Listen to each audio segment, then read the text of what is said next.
Hey guys, Brett here with Ackland Media Frames talking to you today about the Easy Change Fleet Graphics System. I just have 3 quick points I want to tell you about today. Number 1 is that if you use the Easy Change Fleet Graphics System, it is a fraction of, it's not on there, huh? Nope. But tilt the camera up, they'll see it just for a minute.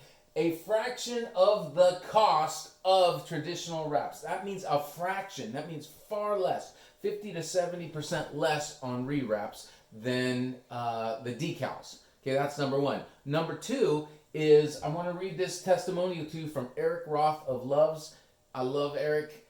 You can see why. Listen to what he said. He said, "We were looking for a solution that would allow us to change our messaging as our business evolves. This system measured up to our expectations, and a year later the trucks still look great. We've changed out 2 of the panels with very little effort at a fraction of the cost of new decals. We will continue to roll these out as our fleet grows." So they do their own labor. They have a facility in Oklahoma, and they handle all their own. So we don't do the labor.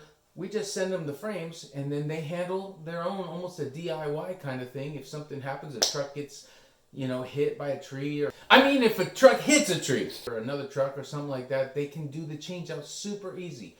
Third thing I want to tell you today is remember sponsorships. If you have trucks and you have some access to the side, this isn't just for Loves. Loves is taking the opportunity to somehow co-op with other manufacturers like Michelin, like Goodyear, like Bridgestone, like Yokohama, tire manufacturers. So now they're giving valuable eyeball space impressions to their very important vendors, and by putting it on the side of this billboard. And you can do the same thing. Trucks are so big, you can get 2, 3, 4 vendors on there, and all of them would be willing to pay for that exposure, and it's a great value for them, and it's highly profitable for you if you're in on it. Thank you for your time. Have a great day.